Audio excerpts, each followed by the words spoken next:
Automedia. Vožnja u kojoj mašta postaje stvarnost. Intervju. Dobar posao i uspeh ne dolaze preko noći. To smo već odavno naučili. Ono što je također vrlo važno znati je i sledeće. Uspešna karijera zahteva velika odricanja gotovo uvek i od onih stvari koje su nam najdraže. U posljednje vreme često razgovaram sa uspešnim menadžerima na tu temu. Užasno me zanima kako oni koji vode velike i uspešne firme funkcionišu van kancelarije, to jest da li uopšte imaju vremena za dodatne aktivnosti. A pre neki dan upoznala sam direktora Porschea, gospodina Bojana Muraveca, koji je rado pristao da nam otkrije njegovu formulu za uspeh. U nastavku emisije poslušajte kako izgleda život uspešnog menadžera. www.autobrief.com Autobrief. Sadržaj koji osvaja. Autobrief.com Intervju. Porsche na Balkanu rukovodi poslovanjem poznatih brendova Porsche, Audi, Seat i Volkswagen. U Srbiji se na čelu ove kompanije nalazi Slovenac Bojan Muravec, koji je nedavno bio i gost naše redakcije. S obzirom da su automobili jedna od mojih strasti, moje prvo pitanje bilo je vezano za prestižne i skupe automobile ove kompanije. Brzo smo se složili da je Audi R8 moj izbor. Skromna sam kao i svaka žena, zar ne?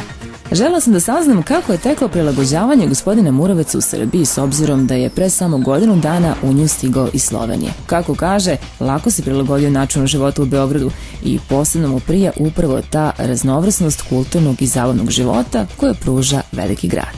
Poslušajte kako direktor Porschea Bojan Muravec gleda na važna pitanja u karijeri i kako uspeva da pomiri poslovnu i privatnu stranu svog života.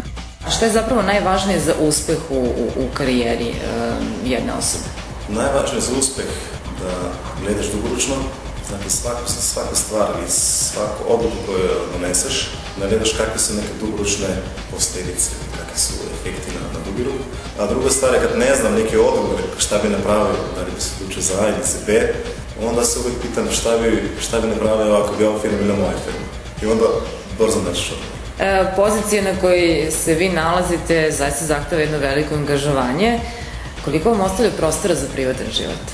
Dobro, pitanje malo nekako se trudim kad sam sa porodicom da stvarno sam sa njima. To znači da se fokusiram na njih i pokušavam tada da ne mislim na posao. Je li to moguće? Pa delimično jeste. I da spadate u onu vrstu menadžera koji praktično moraju da planiraju čak i izlazak sa porodicom u svoj kalendar? Ne, to mislim da ne. Šta se vama najviše dopada u Srbiji? Evo godinu dana ste ovde, šta biste izvojili kao neki možda detalj, moment ili možda neki doživljaj koji vam onako najprijatniji u Srbiji? Na prvo mjesto jeste klopa, to znači dobra klopa sve postoji i ovo raznolikosti, znači možeš sve vrste jela da dobiješ od tipične srpske jela do neke europske kuhine ili francuske kuhine, tako da ta raznolikost. Na drugom mjestu Beograd je veliki grad, to znači ima veliko ponudu nekih koncerta, kulturnih događaja i to mi se pozitivno iznenađa. Koje su to vaše strasti? Pa evo, ja sam da kažem strastan potapljač, kako se zove. Ronilac. Ronilac, da. I to mi je kad sam u vodi, to je moj element. To znači da stvarno tada totalno sam u nekim drugim sferama. Jeste ronili na nekim ekskluzivnim mestima? Da, imao sam sreću da sam ronio u Tajskoj. I na takvim nekim zemaljama gde stvarno imaš, kad ja ronim ne želim da vidim neke lijepe ribe, ali ribe pod vodom. Pretpostavljam da ste plivali s ajkulama i sa različitim vrstama riba morskih. Kakvi je osjećaj uopšte? Stvarno kao da se, meni je tada kao da se predstavljam neki drugi svet. Samo sve oko mene ne postoji više, nego samo gledamo, zapažam ove lepe boje, nove životine u moru koji inače nema šanse da vidiš, tako da je stvarno preporučujem svakome koji ima mogućnost svoje to veselje da ide čak, da kažem, nije tako daleko i u Hrvatskoj ima lepih mjesta da možete se vidjeti predivan morski svet.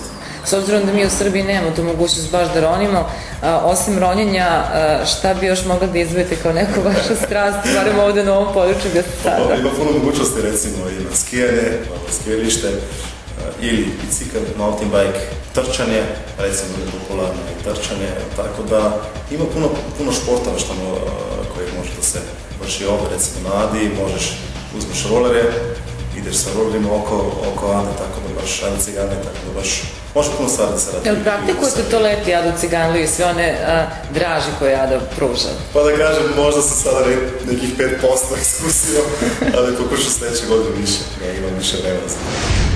Slušali ste Automediju. Produkcija B2B Interaktiv medijska grupa.